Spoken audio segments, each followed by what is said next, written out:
Hello everyone, मेरा नाम ग्वाडियर है और आज के इस लेक्चर नंबर 1 में जो है हम समझने वाले हैं कि फ्रैक्टल नेचर होता क्या है।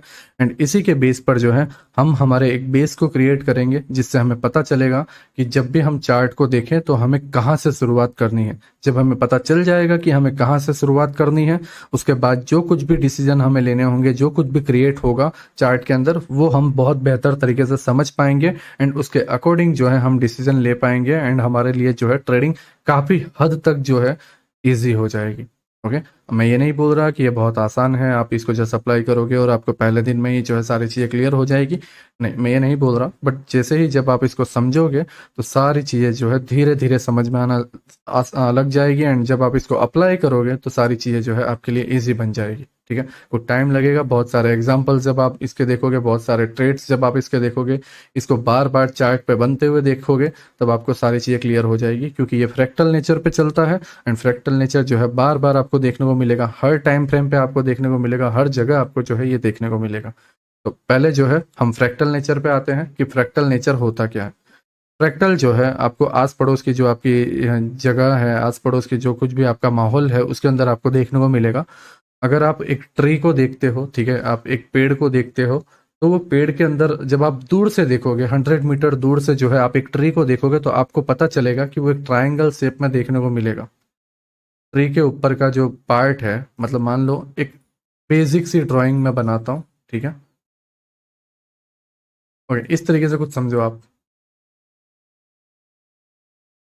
ओके, इसकी साइज नहीं होगी, ठीक है, मैं यहाँ पर नया क्रिएट कर देता हूँ।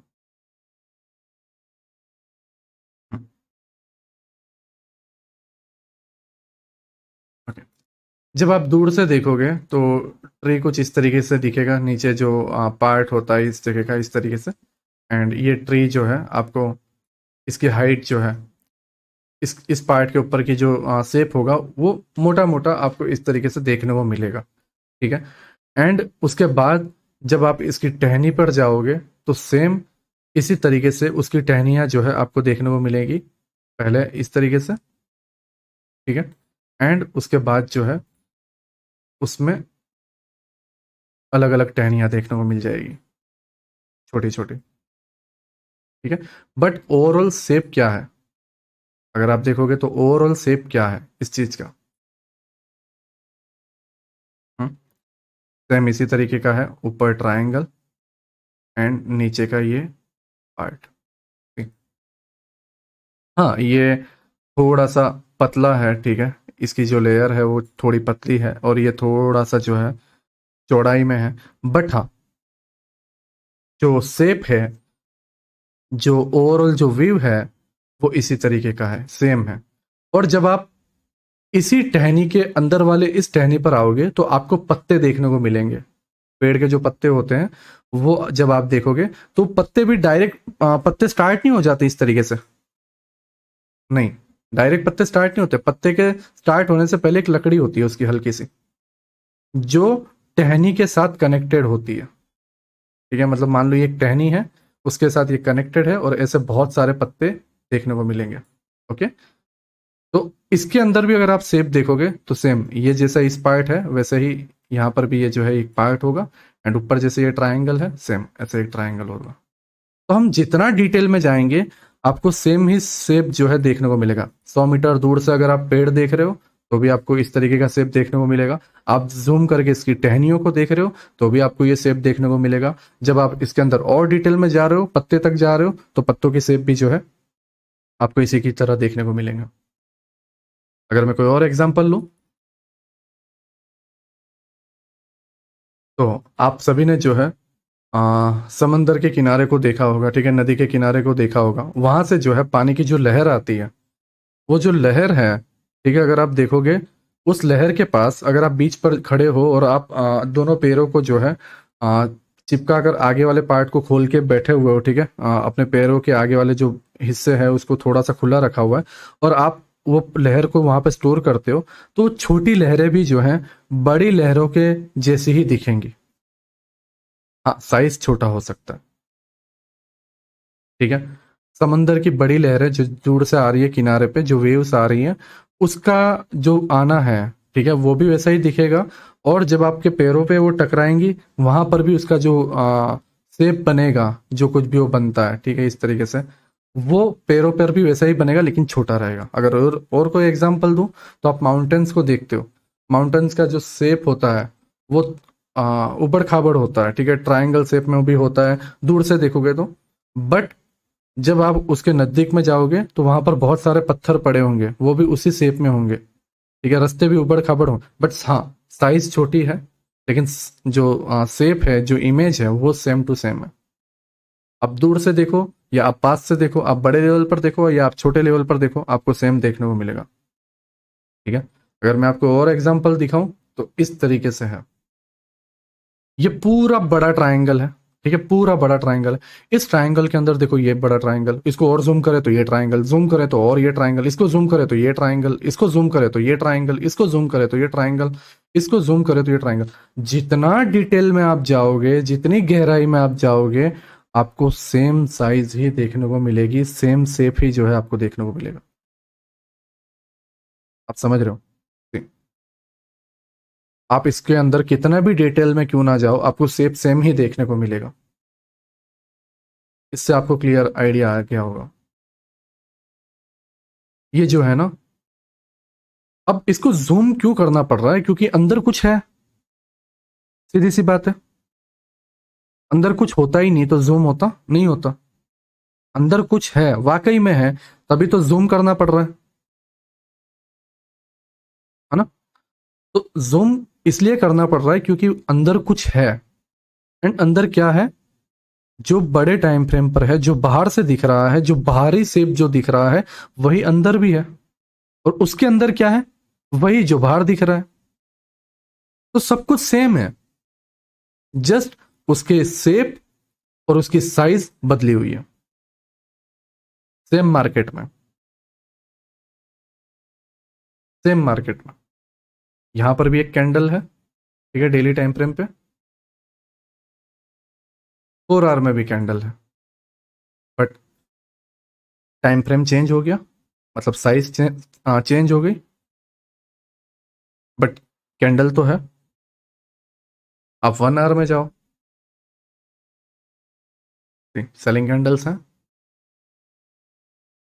अब वो है कि अब वो कैंडल्स बहुत सारी हो गई, 13 मिनट कैंडल्स हैं, 15 मिनट कैंडल्स हैं, 5 मिनट।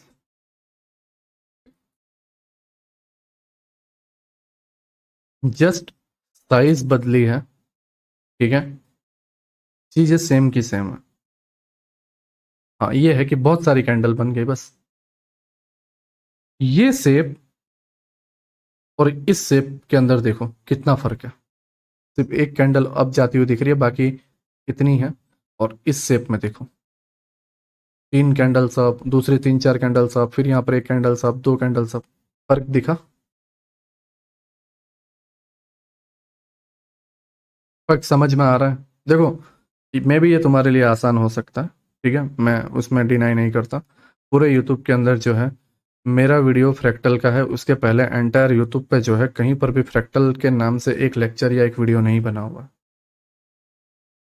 ठीक है। मेरे आने के बाद एक के बाद एक लोगों ने कॉपी करना स्टार्ट किया, वीडियोस बनाने स्टार्ट किए, बट स्टिल मैं ये भी नहीं बोलता कि ये मेरा कंसेप्ट है, नहीं। मैंने लिक्विडिटी यूनिवर्सिटीज नाम से एक कोर्स है, उसके माई ब्रायन करके एक मेंटर है, उसके पास से जो है मैंने ये सीखा था, ठीक है। बट हाँ ये है कि ये वाकई में मायने रखता है। आईसीटी एसएमसी के अंदर या कोई भी आप कोर्स सीखते हो, कुछ भी आप करते हो, बेसिक ट्रेडिंग भी आप सीखते हो, इवन आप ईएमए वगैरह भी यूज करते हो, तो भी आपको इसकी नीड होती है, क्योंकि आपको पहले टाइम फ्रेम के अलाइनमेंट को समझना पड़ेगा। लोग बोलते हैं top down analysis, top down analysis. आप चार्ट पे आते हो तो आप पहले क्या देखते हो, फिर लोअर टाइम फ्रेम में आप किस तरीके से एनालिसिस करते हो। मुझे टॉप डाउन एनालिसिस चाहिए ग्वाडियर भाई आपसे, लेकिन उससे पहले आपको ये टॉप डाउन चीजें समझनी तो पड़ेंगी, ये है क्या। जब आप इसको समझ जाओगे, जब आप इसको अपने माइंड में उतार लोगे, सारी चीजें तुम्हारे लिए आसान हो जाएगी, तुम्हें कहीं से कुछ भी करने की जरूरत नहीं। समझ रहे हो मैं क्या कहने की कोशिश कर रहा हूँ? आई होप आप समझ रहे हो, ठीक है। नाउ अगेन हम डेली टाइम फ्रेम पर आ जाते हैं। अब आपको फ्रैक्टल नेचर समझ में आ गया। डेली टाइम फ्रेम पर जो है वही 1 मिनट के टाइम फ्रेम पर है, 1 मिनट के टाइम फ्रेम पर जो है वही डेली टाइम फ्रेम पर है।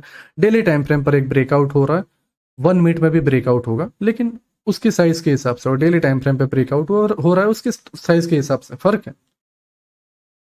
ठीक है, तो टाइम फ्रेम इस तरीके से है कि अब ये डेली टाइम फ्रेम पे ना देखो इस तरीके की कैंडल बनी है, लेकिन आप 1 आवर में देखोगे तो ये 2 कैंडल ऊपर जाती हुई भी दिखी। डेली में दिख रहा है? नहीं, डेली में नहीं दिख रहा, 2 कैंडल ऊपर जाते हुए नहीं दिख रही, एक पूरी कैंडल नीचे की तरफ है, लेकिन 1 आवर में देखोगे तो 2 ऊपर जाते हुए दिख रही है। अब 2 ऊपर जाते हुए दिख रही है, इसका मतलब क्या है? प्राइस ऊपर भाग जाएगा। मैं इसको और क्लियर करता हूँ, क्योंकि मैं आधे में क्लोज कर दूंगा, फिर तुम फ्रैक्टल में कंफ्यूज रहोगे और सारा कंसेप्ट समझ में नहीं आओगे। ठीक है, मैं ये देखो 2 कैंडल ऊपर ऊपर की बनी, इसी के अंदर हम 1 मिनट में चलते हैं। ये जो 2 कैंडल ऊपर बनी, उसके वजह से स्ट्रक्चर इस तरीके का बना अपसाइड के लिए, तो क्या प्राइस ऊपर भाग जाएगा? हम्म? यहाँ पर ये पीओआई बना देखो, 1 मिनट का, है ना? यहाँ पर पीओआई बना, see? यहाँ पर भी पीओआई बना, है ना? तो डेली टाइम फ्रेम पर तो बेरिस है, ठीक है, लेकिन 1 आवर में क्या हुआ? दो छोटी सी पुल बैक्स बनी, और लोअर टाइम फ्रेम पे क्या दिख रहा है? वो ऊपर के लिए ट्रेंड। ये 1 मिनट में है, लेकिन ऐसा कई कई बार जो है 15 मिनट में भी होगा। ये स्केल बड़ा होगा, और तब तुम्हारा व्यू होगा कि ओ मार्केट अप ट्रेंड में, बट वो डेफिनेटली नहीं है अप ट्रेंड में, आप फंसे हुए हो। आपने उसको गलत नजरिए से देखा, आपने बड़े टाइम फ्रेम को नहीं समझा, बड़े टाइम फ्रेम के अंदर होने वाले हल्के से पुल बैक को आपने लोअर टाइम फ्रेम्स के अंदर, जो कि ये होता है 5 minute, 2 minute, 1 minute, 15 minute, 30 minute, उसके अंदर आपने एक अप ट्रेंड समझ लिया। ट्रेंड इधर चल रहा है, पुल बैक इधर हो रहे हैं, और उसके माइनर ट्रेंड्स, इंटरनल स्ट्रक्चर जिसको बोलते हैं, वो इसमें चल रहे हैं। इंटरनल स्ट्रक्चर ट्रेंड का जगह ना ले पाए, और ट्रेंड की जगह इंटरनल स्ट्रक्चर ना ले पाए, इसको अपने दिमाग में डाल लेना। मैंने लाइव लेक्चर में आप सभी को समझाया, लेकिन मुझे पता है कि वहां पर जो है बहुत सारे पॉइंट्स मिस हो जाते हैं। मैं यहाँ पर तुम्हें बहुत डिटेल में समझाऊंगा, जिससे जो है तुम ये रिकॉर्डिंग लेक्चर देखोगे तो काफी हद तक जो है तुम्हें सारी चीजें क्लियर आ जाए। ओके, मैं टाइम लेता हूँ नो डाउट लेक्चर अपलोड करने में, बट मैं उसको इतना डिटेल से, उतने प्यार से बनाऊंगा, जिससे जो है कोई भी पॉइंट तुमसे मिस ना हो, और तुम इसको जो है सही तरीके से यूज कर पाओ। ओके, तो नाउ ये जो टाइम फ्रेम है, जिसके अंदर अभी हमने देखा 1 मिनट के अंदर एक हल्का सा अप ट्रेंड बता रहा है, लेकिन क्या ये ट्रेंड है? नो। तो ये क्या है? Internal structure. और हमने इसको जो है ट्रेंड समझ लिया अप साइड का, जिसके वजह से बाइंग के पीओआई हमने निकाले। हम कई बार ये करते हैं, 15 मिनट में हम अप ट्रेंड देख लेते हैं, ओह बाइंग करते हैं, 15 मिनट का जोन निकल, मेरा जोन ब्रेक हो गया। समटाइम्स आप गलत तरीके से एनालिसिस करते हो, लेकिन वो एनालिसिस सही हो जाती है, मतलब प्राइस को ऊपर जाना होता है।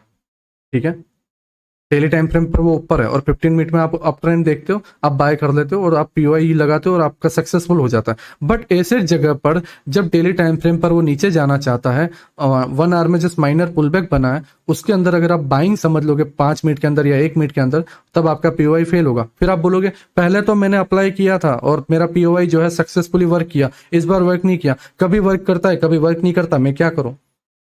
मैंने ऑर्डर ब्लॉक सही तरीके से मास्टर कर लिया, मैंने एफवीजी वगैरह सब कुछ मास्टर कर लिया, मैंने हर तरीके का चीजें सीख ली, लेकिन उसके बाद भी मैं फंस जाता हूँ। क्यों फंस जाते हो? क्योंकि तुम टाइम फ्रेम के इस ट्रैप में फंस गए हो। समझो, समझो, जब भी चार्ट में आओ पहले समझो डेली में क्या चल रहा है, 1 आवर में क्या चल रहा है, और 5 मिनट और 15 मिनट में जब मैं आ रहा हूं उसमें क्या चल रहा है। इंटरनल स्ट्रक्चर, पुल बैक और ट्रेंड, तीनों को अलग अलग दिशा दो। मैंने आपको बहुत प्यार से समझाया, ध्यान से समझो। डेली टाइम फ्रेम पे ये ट्रेंड चल रहा है, कौन सा ट्रेंड? Down trend. ये डेली टाइम फ्रेम है, इसके अंदर 1 आवर पुल बैक है, जैसे ये पुल बैक था तो लोगों को लगा कि ओ हो बाइंग है, चलो बाइंग की जाए, बट नहीं। तुम्हें इसके अंदर नहीं फंसना है, तुम्हें ट्रेंड को देखते हुए इस जगह पे देखना है कि सेल करना है, और तब जो है तुम एक्चुअल चीजें कैप्चर कर पाओगे। अगर तुमने ट्रेंड के अगेंस्ट डिसीजन लिया, पुल बैक को ट्रेंड समझ बैठे, या इसके अंदर देखो, अगर इसी जोन के अंदर अगर मैं 15 मिनट में आऊं, ठीक है, ये जो पुल बैक हुआ है, इसी पुल बैक के अंदर मैं 15 मिनट में आऊं, क्या लग रहा है? ये लग रहा है ना कि बाइंग ट्रेंड है, बड़ा डिस्प्लेसमेंट आ गया, 3326 से 3339 तक प्राइस भाग गया, फिर पुल बैक आ गया, 15 मिनट का ऑर्डर ब्लॉक लिया, वर्क ऊपर गया 3341 तक, पुल बैक आया, ऑर्डर ब्लॉक, वर्क, ठीक है, फिर नीचे आया। अब इस बार क्या करोगे? ऐसे आपको 2-3 बार वर्क करता हुआ दिख जाएगा, यहाँ पे वर्क किया, सेकंड वर्क किया। कब तक ये वर्क करेगा? जब तक प्राइस इंटरनल पुलबैक में वहां तक ना पहुंच जाए जहां से प्राइस गिरना चाहता है। और जब ये होगा, उसके बाद तुम इतने बुरी तरीके से फंसोगे कि तुम्हें एहसास भी नहीं होगा। अगर ये प्राइस यहां तक नहीं पहुंचा है पुल बैक में, और इस तरीके की चीजें बन रही हैं, तब तक तुम्हें ये वर्क करता हुआ देखने को मिलेगा, वर्क करता हुआ देखने को मिलेगा। जैसे ही यहां पहुंच जाएगा, फिर तुम्हें प्रॉब्लम्स आते हुए देखने को मिल जाएगी। ठीक।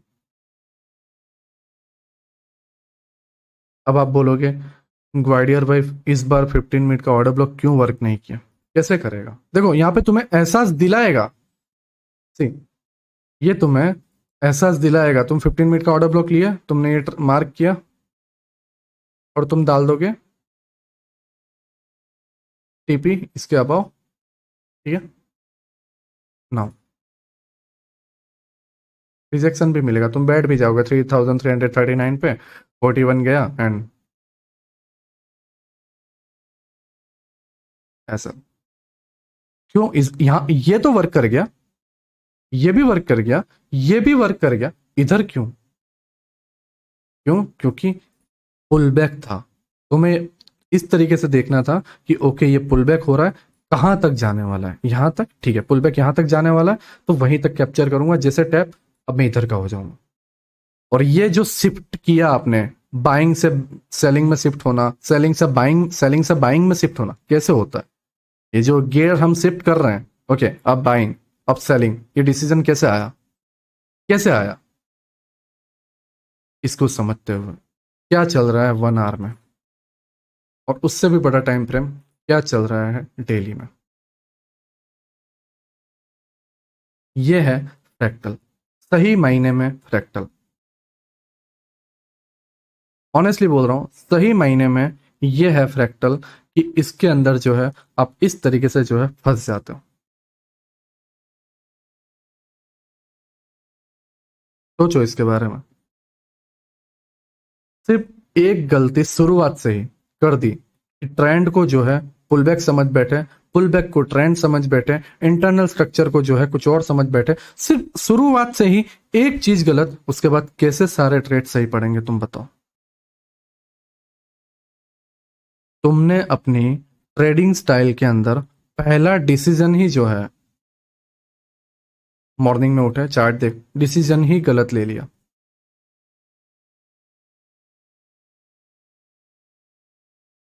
इसीलिए ये मेंटरशिप में जब मैं पहला लेक्चर समझा रहा हूँ, वो इसीलिए समझा रहा हूँ फ्रैक्टल, क्योंकि ये डिसीजन तुम्हारे माइंड में शुरुआत से आया ही ना।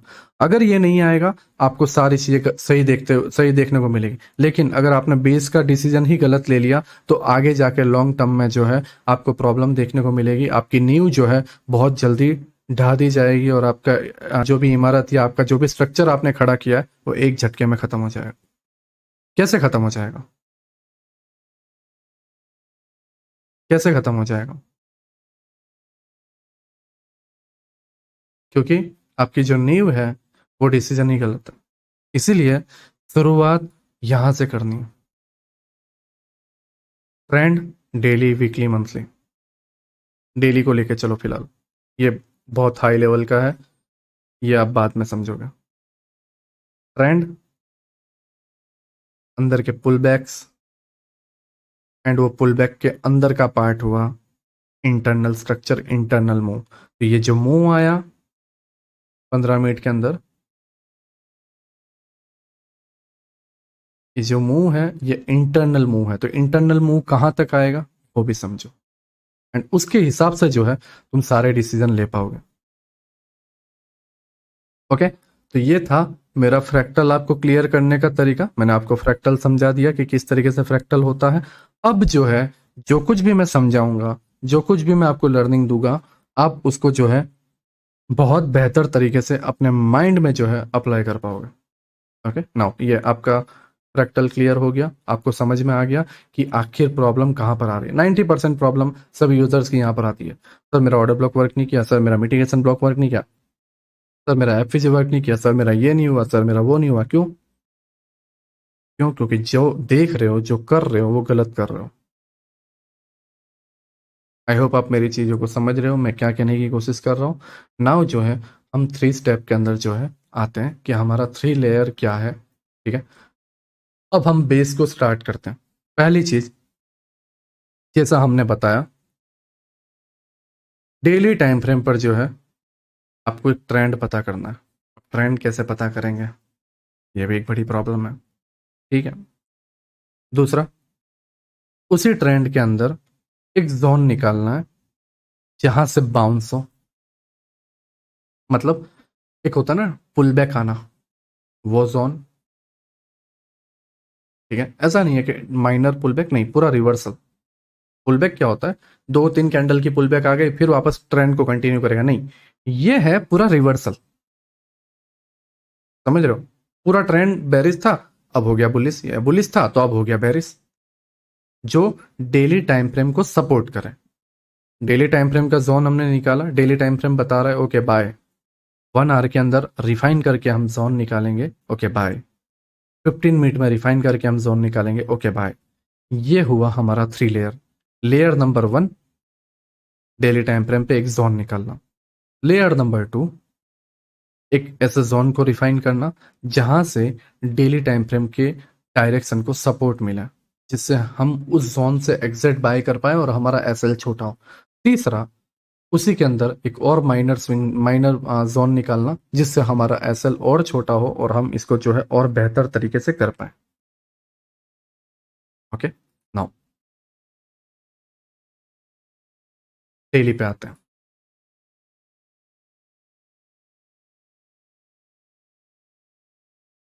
ध्यान से समझो। Daily time frame order block, ठीक है, एफवीजी, एंड यहां से रिजेक्शन मिल रहा है। ठीक है, प्राइस अपसाइड, ये भी मैंने आपको लाइव लेक्चर में बता रखा है। क्यों? क्योंकि 4 आवर का लास्ट पीओ है। ठीक है, नाउ ओके, अब यहां पर ध्यान से समझो। प्राइस नीचे कहां पे जाना चाहता है? ऑर्डर ब्लॉक पे। और प्राइस कहां से जाना चाहता है? इस एफवीजी से, क्योंकि सेलिंग की एफवीजी बन गई है। नाउ एक चीज को समझना, मैग्नेट, देखो, प्राइस गिरा लेकिन फिर भी प्राइस ऊपर क्यों गया? फिर भी ऊपर क्यों गया? ये देखो, इससे भी ऊपर यहां तक गया ना, क्यों गया? क्यों गया? मुझे बताओ, प्राइस यहां से ऊपर क्यों गया? क्यों? क्योंकि एक मैग्नेट ने इसको खींचा। मैग्नेट यानी पता ना, चुंबक, जो लोहे को अपनी तरफ आकर्षित करता है, अपनी तरफ खींचता है। तो मैग्नेट की पावर ने इसको खींचा। खींचने के बाद यहां से गिरा क्यों नीचे की तरफ? क्यों? क्योंकि नीचे एक और मैग्नेट है, मैग्नेट 1 एंड मैग्नेट 2। इसको समझ जाओ, आप पूरे के पूरे बायस को समझ जाओगे। एक मैग्नेट ने अपनी तरफ खींचा, जब इसके मैग्नेट का पूरा दबाव, पूरा प्रेशर खत्म हो गया, उसके बाद इस मैग्नेट ने प्राइस को अपनी तरफ खींचा और ये प्राइस इसकी तरफ दौड़े चले जा रही है। नाउ एक और क्वेश्चन, ये मैग्नेट की वजह से नीचे आया, ये भी मैग्नेट की वजह से नीचे आया, बट यहां पर क्या आप नोटिस कर पा रहे हो, प्राइस यहां पे क्लोज हुई तो ओपन होते गिरना चाहिए था, तो ये विक क्यों बना रहा है? हाँ, विक क्यों बना रहा है? विक इसलिए बना रहा है क्योंकि फ्रैक्टल नेचर अप्लाई होता है। अगर डेली टाइम फ्रेम पे मैग्नेट है तो लोअर टाइम फ्रेम पे क्यों नहीं? सी, अब यहां से प्राइस यहां पे क्लोज हो गई तो गिरना चाहिए, क्यों ऊपर गया? इंटरनल मैग्नेट टैप हुआ, down. Main magnet, internal magnet आया, फ्रैक्टल नेचर आया, हायर टाइम फ्रेम पर है तो लोअर टाइम फ्रेम पर भी होगा। हायर टाइम फ्रेम बड़े स्केल पे, लोअर टाइम फ्रेम छोटे स्केल पे, और मिड टाइम फ्रेम छोटे से थोड़े बड़े स्केल पे। चीजों को समझो, चीजों को सीखो। ये इस तरीके से अलाइंड है कि एक के ऊपर एक के ऊपर एक फंसा हुआ है। इसकी लेयर्स ऐसी हैं, छोटी लेयर्स, मिड लेयर्स एंड ये ओवरऑल बड़ी लेयर्स जो चल रही है वो।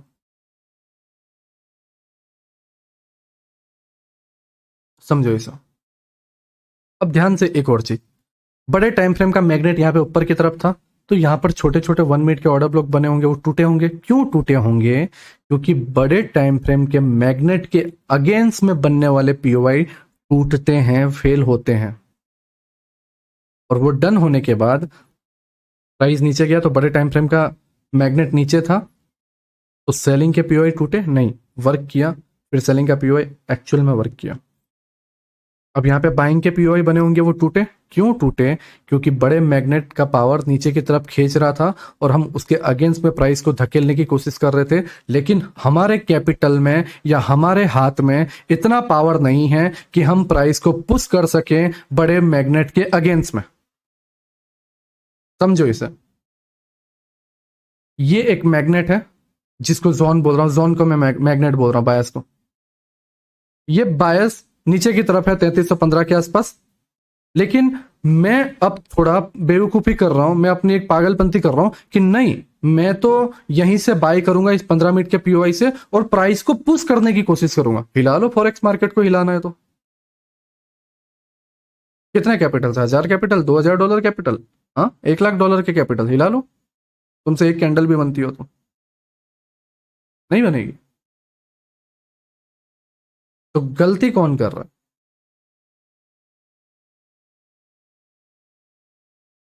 गलती कौन कर रहा है? हम कर रहे हैं। हमारे अंदर मिस्टेक्स है। प्राइस को पुश करने की कोशिश मत करो। जब आप फ्रैक्टल को सीखते हो तो उससे अपने अंदर एक नेचर आता है, वो ये है कि प्राइस के अगेंस्ट में फोर्स करने की कोशिश ना करना।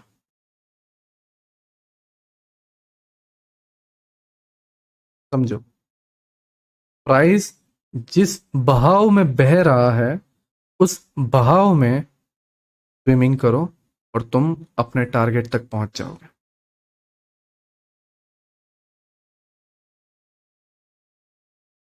तुम्हारा बहाव, जो प्राइस जिस डायरेक्शन में जा रहा है उसके साथ स्विमिंग करो और तुम अपने टारगेट पर पहुंच जाओगे। आई होप आप मेरी बात समझने की कोशिश कर रहे हो कि मैं क्या कहने की कोशिश कर रहा हूं। ठीक है, तो ये है फ्रैक्टल नेचर। इंटरनल में भी मूव्स बनेंगे, इंटरनल का भी मूव होगा, डेफिनेटली होगा। टाइम फ्रेम का खेल है, 1 घंटा पूरा दिन प्राइस गिरना चाहता है तो उसका ये मतलब नहीं है कि 1 घंटे में भी गिरता ही रहे, गिरता ही रहे। थोड़ा बहुत तो पुल बैक आएगा, थोड़ा बहुत तो करेक्शन आएगा। चीजों को समझो, और वो पुल बैक कहाँ तक आएगा उसको भी समझो। डेली टाइम फ्रेम पे भी पुल बैक्स आते हैं। इसका मतलब ये नहीं कि 2 दिन की कैंडल और तीसरे दिन की आधी कैंडल अप साइड में बन गई तो ट्रेंड अप हो गया, नहीं, प्राइस नीचे जाने वाला है। ठीक है, नाउ ध्यान से समझो। एक एफवीजी बना, तो अब डेली टाइम फ्रेम पर हमें पहली चीजें निकालना है पीओआई। जैसे हमारा 3 स्टेप लेयर था, पहला डेली टाइम फ्रेम पर ट्रेंड को पहचानो। ट्रेंड को पहचानने के लिए हमें पीओआई निकालना पड़ेगा। पीओआई हमने निकाला। कहां से शुरुआत करनी है? जब भी चार्ट में हो कहां से शुरुआत करोगे? डेली टाइम फ्रेम पे एक जोन को मार्क करके। ओके, डेली टाइम फ्रेम पे एक जोन मार्क किया, एफवीजी और ऑर्डर ब्लॉक। नाउ इसको रिफाइन करना है। रिफाइन करने से पहले मैं आपको यहां पे क्लियर कर दूं, कोशिश करो डेली टाइम फ्रेम से ही रिफाइन करने की। हाँ, अब आप बोलोगे ये क्या है? देखो, डेली टाइम फ्रेम से रिफाइन करने की कोशिश मतलब ये एफवीजी है और ये ऑर्डर ब्लॉक है। ठीक है, ऑर्डर ब्लॉक पूरी ये रेंज है और एफवीजी ये पूरी रेंज है। कोशिश करो कि जितना करीब हो सके उतना करीब आप ऑर्डर ब्लॉक के ला पाओ। 95% केसेस के अंदर जो है प्राइस ऑर्डर ब्लॉक के जोन को टैप करेगा और फिर गिरेगा। कुछ ही केसेस में जो है ऑर्डर ब्लॉक का थोड़ा सा जोन बच जाएगा और प्राइस गिर जाएगा। क्यों? क्योंकि उसके अंदर लोअर टाइम फ्रेम पे कोई पीओआई होगा ही नहीं, वैलिड पीओआई।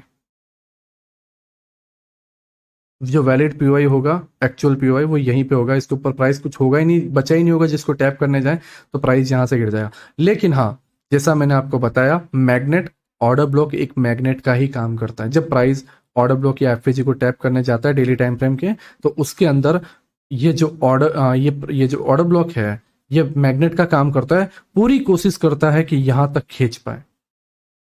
और दूसरा ये काम करता है ऑर्डर ब्लॉक स्प्रिंग का, लेकिन नॉर्मल स्प्रिंग नहीं। हमने जो स्प्रिंग देखी है ना छोटी, हम उसको दबाते हैं, दोनों उंगलियों के बीच में हम स्प्रिंग को दबा लेते हैं। ठीक है, लेकिन कुछ स्प्रिंग्स ऐसी आती हैं, जैसे बोलते हैं ना गाड़ी का जंपर, या इस तरीके से उसको ज्यादा फोर्स करने पर ज्यादा दबाया नहीं जा सकता, क्योंकि हमारे हाथ में वो प्रेशर नहीं होता। सेम ये ऑर्डर ब्लॉक वही काम करता है। प्राइस एक हद तक इसके पास आ जाएगा। ठीक है, वैलिड पीओआई होगा तो टैप करके गिर जाएगा। वैलिड पीओआई अंदर तक होगा तो अंदर में भी इधर हो सकता है और इधर भी हो सकता है।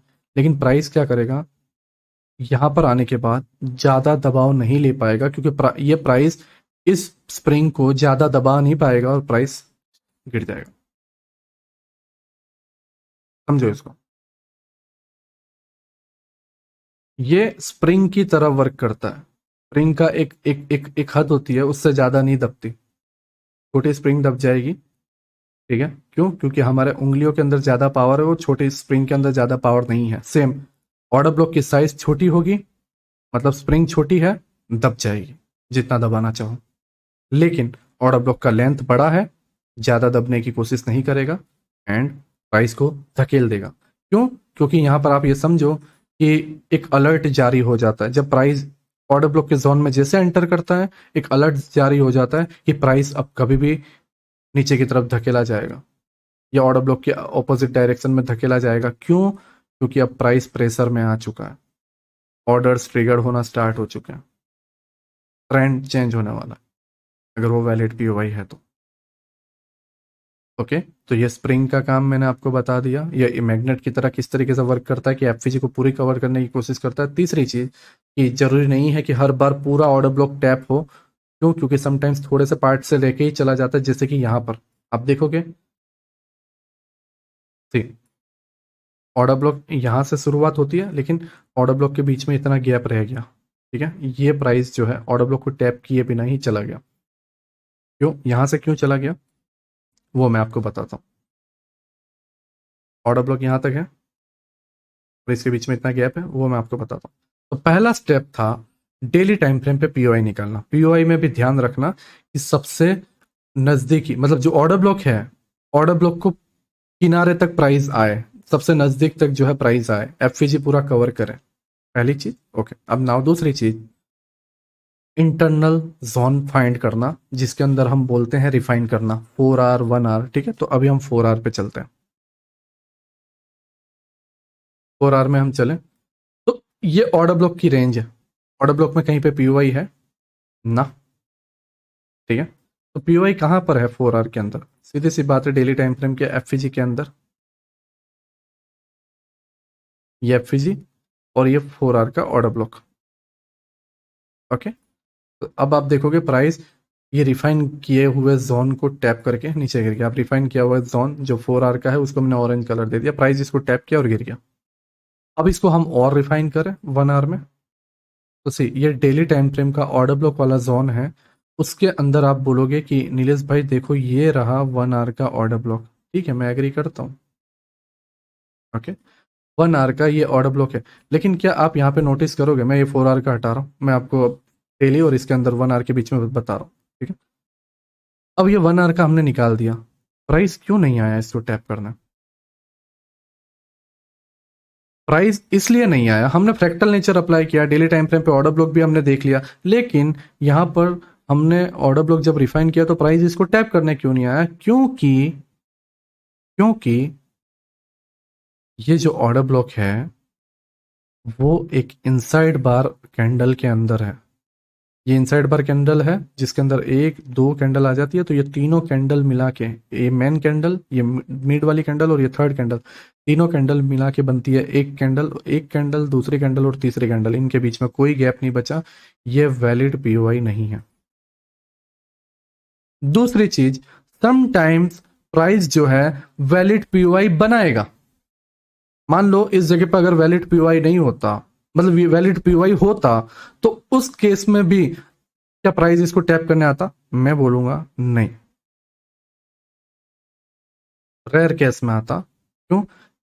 क्योंकि ये स्प्रिंग है, डेली टाइम फ्रेम का जो ऑर्डर ब्लॉक है वो स्प्रिंग है, इसको ज्यादा से ज्यादा कुछ हद तक दबाया जा सकता है। अगर स्प्रिंग बड़ी है तो कुछ हद तक दबेगा, अगर स्प्रिंग बहुत छोटी है प्राइस इसको दबा सकता है। स्प्रिंग मीन्स ऑर्डर ब्लॉक की साइज, ऑर्डर ब्लॉक की लेंथ। ओके, मैं इसका एग्जांपल आपको दूंगा, ठीक है, लेकिन अभी डेली टाइम फ्रेम पर ही है। तो अब ये वैलिड नहीं था, पहली चीज। तो वैलिड कहां पर है? इस जगह पे कहीं पे वैलिड नहीं है, ये रहा वैलिड। एग्जैक्ट प्राइस इसको टैप किया और उसी की वजह से यहाँ पे 1 आवर का ऑर्डर ब्लॉक बनने के बाद भी ब्रेक हो गया, क्योंकि ओवरऑल ट्रेंड डाउन है। अब देखो, ये कैंडल के पीछे ऑर्डर ब्लॉक छुपा हुआ है, ये कैंडल ऑर्डर ब्लॉक जैसा है ही नहीं, ये कैंडल का लो और ये कैंडल के हाई के बीच में जो है हल्का सा एफिज है। ऐसे ऑर्डर ब्लॉक भी वर्क कर गए ना। इसलिए मैं आपको बोलता हूँ, काफी लोग बोलते हैं सर इनसाइड बार ऑर्डर ब्लॉक जो है वर्क नहीं करता, सर इनसाइड बार ऑर्डर ब्लॉक कभी कभी वर्क कर जाता है। हम कंफ्यूज है, इनसाइड बार ऑर्डर ब्लॉक लें या ना लें। इनसाइड बार ऑर्डर ब्लॉक तब वर्क कर जाएगा जब वो आपके ट्रेंड के सपोर्ट में हो और लास्ट ऑप्शन हो, क्योंकि ऊपर वाला ऑर्डर ब्लॉक एंड एफपीजी, देखो ये ऑर्डर ब्लॉक जो है, ये जो ऑर्डर ब्लॉक है ना, ये ऑर्डर ब्लॉक है, ये ऑर्डर ब्लॉक इस इनसाइड बार के अंदर है, फिर भी वर्क कर गया ना। क्यों कर गया? क्योंकि ये ऑर्डर ब्लॉक जो है ट्रेंड के सपोर्ट में है और लास्ट पीओआई है सेम। इसके बाद यहाँ पर कोई पीओआई नहीं बचा, लेकिन फिर भी ये ऑर्डर ब्लॉक वर्क कर गया ना। क्यों कर गया?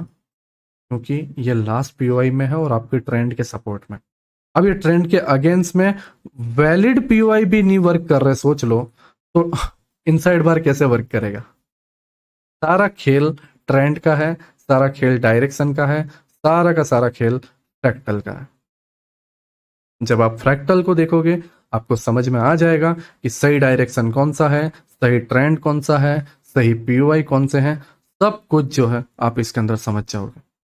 कोई डाउट्स नहीं, कोई इशू नहीं, कोई प्रॉब्लम नहीं, कुछ नहीं, आप सही तरीके से ट्रेंड को समझ जाओगे। ओके, नाउ 1 आवर में हमने जोन निकाल लिया, ठीक है, 1 आवर में हमने जोन रिफाइन कर लिया। ओके, तो इससे पता चला कि प्राइस क्यों ऑर्डर ब्लॉक को टैप करने नहीं आया था, क्योंकि अंदर कुछ था नहीं, ठीक है। और अगर होता भी तो भी स्प्रिंग के दबाव की वजह से ज्यादा नहीं दबता, लेंथ पे भी डिपेंड करता है। बट हाँ, टैप तो होता, पर टैप इसलिए नहीं हुआ क्योंकि उससे ज्यादा वैलिड वाला पीओआई जो है यहाँ पर था और ये बीच में रुकावट के तौर पे आ गया और इसने प्राइस को नीचे पुश कर दिया, ठीक है, और प्राइस नीचे की तरफ पुश हो गया। नाउ थर्ड पॉइंट आता है 15 मिनट, जो कि हमारा एंट्री पॉइंट है। डेली का पीओआई निकाला, 1 आवर में रिफाइन किया, 15 minute entry, successful entry down, mitigation block, breaker block, जो कुछ भी आप करो। हाँ, ये 3 स्टेप शुरुआती स्टेप है। अब इसके हम बाद में जो है, देखो ये तो ट्रेंड के साथ है, लेकिन ट्रेंड के अगेंस्ट में जो पुल बैक है वो हम सेकंड लेक्चर में समझेंगे, लेकिन फिलहाल ट्रेंड के साथ में देखो, समझ रहे हो ना। ट्रेंड के साथ वर्क करने में क्या बेनिफिट है? पहले हम ट्रेंड के साथ वाला समझ रहे हैं, शुरुआत कहाँ से होता है, अब उसके बाद कंटिन्यूएशन होगा, पुल बैक होगा, ये सारी चीजें हम धीरे धीरे सीखेंगे आने वाले पार्ट में। बट यहाँ पे देखो ये 3 लेयर्स हैं। लेयर नंबर 1, डेली में पीओआई ढूंढो, उससे होगा क्या, डायरेक्शन पता चलेगा। Layer number 2, mid time frame में, ठीक है, 1 आवर या 4 आवर के टाइम फ्रेम पे जो है एक ऐसा जोन मार्क करो जहां से जो है प्राइस जंप दे, मूव दे। लेयर नंबर 3, 15 मिनट या 5 मिनट से जो है आप एंट्री कर पाओ। क्लियर? ये 3 लेयर में जो है प्राइस है। Okay, now daily time frame पर देखो, ये मैग्नेट से टकरा के प्राइस ये मैग्नेट पे आ गया, ठीक। ये मैग्नेट पे आने के बाद अगेन हमने रेडी हो गए कि डेली टाइम फ्रेम का ये पीओ है। ध्यान से समझना, जब आप इंटरनल रेंज में हो तो आपको ये पता होना चाहिए कि एक मैग्नेट से अगर मैं निकल रहा हूं तो मैं कौन से मैग्नेट तक जाने वाला हूं। इससे होगा क्या कि आपको क्विकली डिसीजन लेने में हेल्प होगी कि ओके अब यहां से मुझे ट्रेंड चेंज कर देना चाहिए, गियर जो है मुझे शिफ्ट कर देना चाहिए। बट अगर आपको पता नहीं होगा, ऑल टाइम हाई पे मैं समझता हूँ प्रॉब्लम्स होती है, वहां पे उसको चलने दो, बट जब ऐसे इंटरनल रेंज हो तब देखो यहाँ से बाइंग के लिए बैठे, ठीक है, फिर यहाँ से वॉल्यूम जोन आ गया, वहां से सेल के लिए बैठ जाना, फिर ये डेली टाइम फ्रेम का वॉल्यूम बैलेंस, बाइंग, फिर इस जगह में इंटरनल लास्ट पीओआई, सेलिंग, फिर बाइंग। तुम्हें गियर शिफ्ट कब करने हैं ये तुम्हें पता होना चाहिए, नहीं तो तुम एक ही ट्रेंड में बहते चले जाओगे और तुम्हारा स्टॉप आने के बाद भी जो है तुम वो स्टॉप पे जो है उतर नहीं पाओगे। क्यों? क्योंकि तुमने जो है ध्यान ही नहीं दिया कि तुम्हें उतरना कहाँ पर है, तुम्हारा स्टेशन कहाँ पर। अगर एंट्री लेते हो तो एग्जिट के बारे में एंट्री लेने से पहले जो है सोचो। एंट्री लेने के बाद अगर तुमने सोचा कि मुझे कहां पर एग्जिट करना है तो वो तुम्हारा कोई प्लानिंग था ही नहीं, वो पूरी की पूरी बकवास था, पूरा का पूरा जो है घटिया प्लान था, जिसके अंदर कुछ करने का मीनिंग ही नहीं बनता, कोई सेंस ही नहीं बनता। अब बिना प्लानिंग के बैठे हो, आपने गैम्बलिंग की, नो डाउट, ठीक है, आपकी आपने ये पूरा कैप्चर कर लिया, आपने एग्जिट एंट्री भी ली, लेकिन आपने एग्जिट के बारे में नहीं सोचा। अब एग्जिट के बारे में नहीं सोचोगे, मन में 100 डाउट आएंगे, कहाँ पर निकलूं, कहाँ पर निकलूं, बीच से पुल बैक हो गया तो, बीच से पुल बैक हो गया तो क्या होगा, नहीं पता। एंट्री लेने के टाइम पर ही डिसीजन ले लो कि तुम्हें एग्जिट कहाँ पर करना है, वहां पर तुम्हारा आर टूल लगेगा। तब जो है तुम समझोगे कि ओके इसमें 1:3 है। 1:3 की जगह तुम कभी भी 1:1.5 में निकल गए, 1:5 में निकल गए, कोई सेंस ही नहीं बनता, तुम्हारा एक प्लान ही नहीं है। तुम 30% एक्यूरेसी के साथ भी जो है ट्रेडिंग करोगे तो भी तुम प्रॉफिटेबल हो, अगर 1:3 सारे ट्रेड ले रहे हो तो, एक बेसिक सेटअप भी ले रहे हो तो, सिर्फ ईएमए से भी ट्रेड करोगे ना तो भी तुम प्रॉफिटेबल हो। लेकिन सारे ट्रेड की लेंथ जो है सही होनी चाहिए, 1:3, 1:3, 1:3, 1:3, बात खत्म। आराम से 30% एक्यूरेसी के साथ भी जो है तुम अच्छा खासा अमाउंट बनाओगे, तुम्हें कोई जॉब करने की जरूरत नहीं है। लेकिन डिसिप्लिन एंड तुम्हारा रिस्क मैनेजमेंट एंड तुम्हारा डिसीजन वो सही होना चाहिए। मैंने क्या बताया, 100 ट्रेड लो, उसमें से 70 ट्रेड फेल कर जाओ, 70, 70 ट्रेड जो है तुम फेल कर दो, 70 बार तुम फेल हो सकते हो, सिर्फ तुम्हें 30 बार सही होना है, फिर भी तुम अमाउंट बनाओगे, तुम्हारी इक्विटी डाउन नहीं जाएगी। लेकिन क्या तुम 70 ट्रेड्स के गैप के लिए तुम रेडी हो? 70 ट्रेड्स का गैप देना चाहते हो? नहीं ना।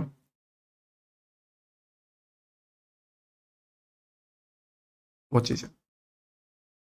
ओके, नाउ ये सारी चीज़ें क्लियर हो गई। अगेन हमारा 3 step, step number 1 daily time frame पे जोन निकालना, स्टेप नंबर 2 4 आवर में रिफाइन करना।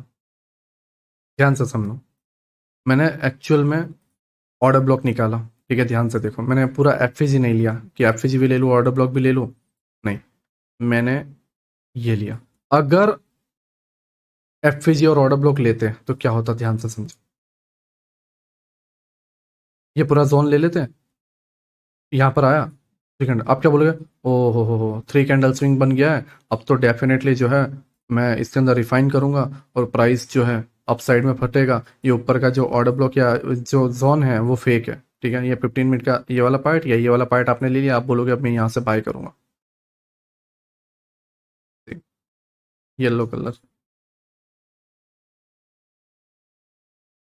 अब आप क्या बोलोगे कि मैं बाय करूंगा, करो बाय, कौन मना कर रहा है।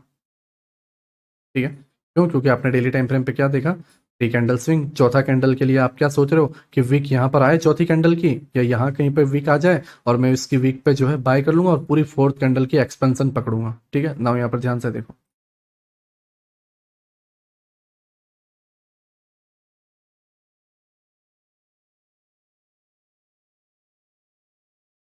ओके,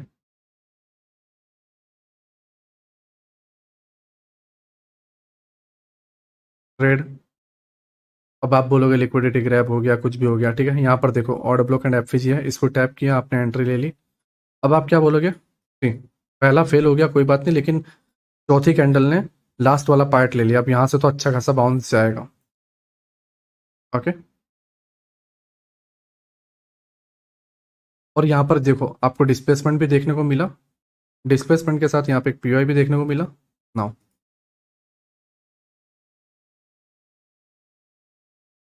कैसे हुआ? डेली टाइम फ्रेम पे तो सब सही था, 3 कैंडल स्विंग भी थी, और 3 कैंडल स्विंग के लास्ट पीओआई को चौथी कैंडल ने टैप भी कर दिया था, अब एक्सपेंशन आना चाहिए था, क्यों नहीं आया? क्योंकि आपने effigy and order block daily time frame पे साथ में ले लिया, लेंथ बहुत बड़ी है, लो रेजिस्टेंस लिक्विडिटी है, आपको इसको रिफाइन करना पड़ेगा डेली टाइम फ्रेम। कोशिश करो कि पूरे ऑर्डर ब्लॉक की लेंथ लो, ठीक है। अब उसके अंदर 1 आवर या 4 आवर में रिफाइन करो कि क्या यहाँ पर ही कोई ऐसा खास पीओआई है, अंडर कोई पीओआई नहीं है। ठीक है, मान लो जैसे ये मैंने डेली टाइम फ्रेम का जोन है ऑर्डर ब्लॉक का, अब रिफाइन करो। ओके, यहाँ पे एक वैलिड पीओआई है 1 आवर में, मतलब स्प्रिंग दब सकती है, ठीक है। और दूसरा, ये एक पीओआई है, मिटिगेशन ब्लॉक। ओके, ठीक है, 2 पीओआई है, बट दोनों पीओआई जो है ऑर्डर ब्लॉक के लेंथ के अंदर है, मतलब 110% क्या होगा, प्राइस ऑर्डर ब्लॉक को टैप करेगा, तो एफवीजी का जो जोन है पूरा स्किप कर देता हूँ डेली टाइम फ्रेम पे, है ना। ये सारी चीजें जो है मुझे मिलेंगी ही नहीं। जब आप ये करोगे, ठीक है, डेली टाइम फ्रेम पर अगर आप देखोगे, आपने क्या किया कि ऑर्डर ब्लॉक लिया डेली टाइम फ्रेम का और उसके अंदर आपने 2 जोन निकाले, रिफाइन किया, जोन 1 जोन 2 रिफाइन किया, ठीक है। तो अब क्या हुआ कि इस जगह पे ट्रैप होने से फंस गए, ट्रैप होने के अंदर जो फंसने से जो है आप बच गए, और आपने एक्चुअल जो है जोन निकाला और यहां से आपने सेल के लिए एंट्री ली। अब यहां पर ध्यान से देखो, डेली टाइम फ्रेम पे पीओआई निकाला, 1 आवर में गए। अब मन में एक डाउट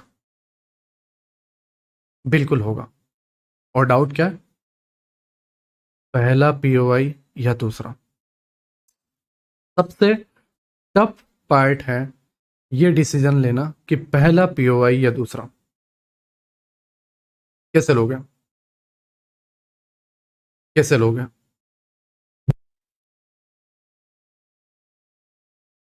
एक जोन मार्क कर लिया, ये भी जोन मार्क कर लिया, कहां से जाएगा, कैसे डिसीजन लोगे, यहां से या यहां से, कैसे डिसीजन लोगे?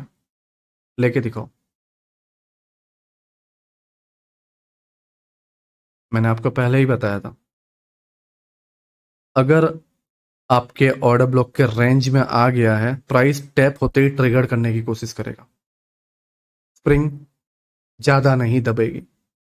और अगर यहाँ पे डबल पीडीआरएस है, यूनिकॉर्न पैटर्न है, जो मैंने आपको यूट्यूब के अंदर समझा के रखा हुआ है, ठीक है, ये सेटअप है, एफवीजी भी है, और इसके अंदर मिटिगेशन ब्लॉक भी है, तो डबल पीडीआरएस हुआ, तो ये डबल लेयर वाला पीओआई है। मिटिगेशन ब्लॉक की तो पावर है ही, साथ ही साथ एफवीजी की भी पावर पावर है, डबल पीडीआरएस, साथ ही साथ डेली टाइम फ्रेम का ऑर्डर ब्लॉक, इसकी भी पावर, टोटल 3 पावर हुई। स्टिल मैं आपको एक बात बता रहा हूं, स्टिल कई बार डाउट रहेगा, मैं एग्री करता हूं, मैं मना नहीं कर रहा, वहां पर तुम्हें स्किप का डिसीजन लेना होगा, तुम्हें लगे कि नहीं पता, स्किप कर दो। हम आने वाले लेक्चर में उनको डिटेल में समझेंगे, लेकिन पहले इसको समझो, ठीक है। अब ये वाला पार्ट है, ये वाला पार्ट है, ठीक है। चलो मैं समझा ही देता हूँ स्किप वाला। लाइफ में कहीं पर भी ऐसी जगह पर फंसे हुए हो जहां पे समझ में नहीं आ रहा कि मैं यहाँ पे बहुत बुरी तरीके से फंस चुका हूँ या आगे कोई रास्ता दिखाई नहीं दे रहा, तो वहां पर हाथ पैर मारने से बेहतर है शांति से चुपचाप बैठे रहो।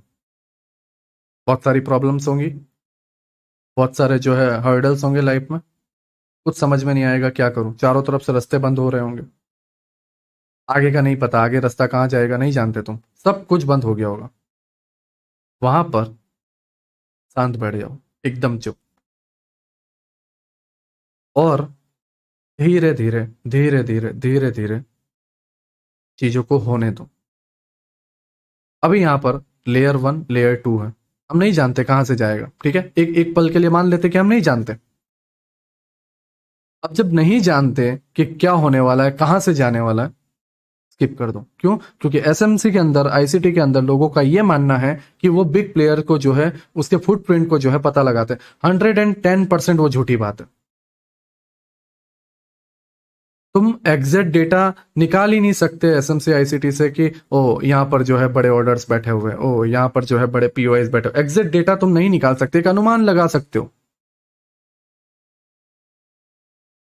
बट जैसा मैंने बताया, अनुमान में जो है प्रोबेबिलिटी आती है, कुछ बार होगा कुछ बार नहीं होगा, वहां पर प्रोबेबिलिटी आ गई, आ गई मतलब 100% नहीं है, परसेंटेज कम होंगे, ठीक है, 90 होंगे, लेकिन 10% घटे तो 10% तुम्हारे गलत होने के चांसेस हैं और तुम लॉन्ग टर्म में होगे ही होगे। तो उस 10% के लिए तुम्हें रेडी होना पड़ेगा रिस्क मैनेजमेंट और ये सारी चीजों से। बट बात यहां पर है, दो डिटेक्टिव थे, क्राइम सीन हुआ, क्राइम सीन पे हो गए एंड फुटप्रिंट का पता लगाने लगे, ठीक है, धीरे धीरे आगे जाते हैं, फुटप्रिंट जो है धुंधले होने लगे, क्लियर शो नहीं हो रहे थे, क्लियर विजिबल नहीं थे फुटप्रिंट, फुटप्रिंट गायब होने लगे। आगे दो रास्ते आए, एक लेफ्ट में जा रहा था, एक राइट में जा रहा था। क्या किया जाए? डिसीजन लेने का टाइम था, लेफ्ट या राइट, लेफ्ट या राइट, क्या किया जाए, कहाँ जाए? उनमें से एक डिटेक्टिव बोलता है दोनों देखते हैं। दोनों देखते हैं मीन्स वहां पर ये डिसीजन नहीं लिया गया कि ओके इसी डायरेक्शन में जाएंगे, लेफ्ट में ही जाएंगे या राइट में ही जाएंगे, नहीं नहीं नहीं नहीं नहीं,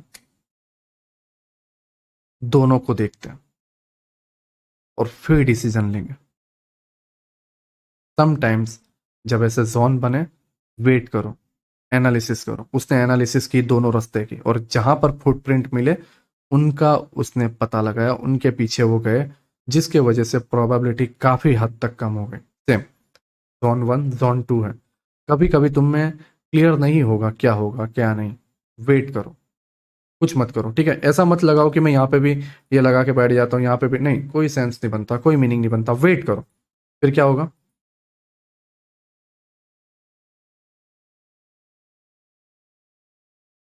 प्राइस आया,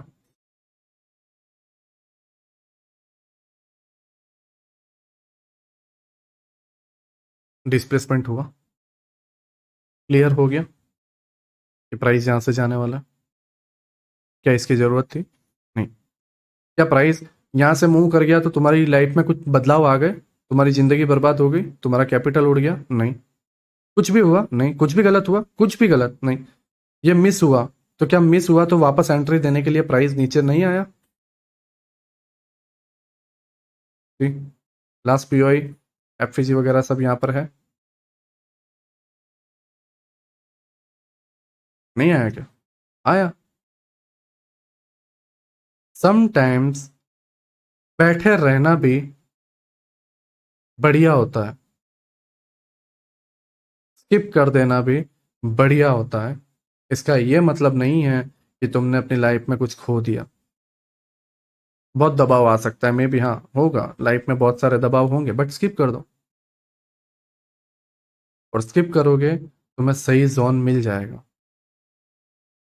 मैंने बताया स्प्रिंग वगैरह है, जिस तरीके से एक हद तक दबाव हो सकता है, ये चीजें बता, बट फिर भी हम इंसान हैं, हमारे माइंड में डाउट रहेगा, ऑब्वियसली रहेगा।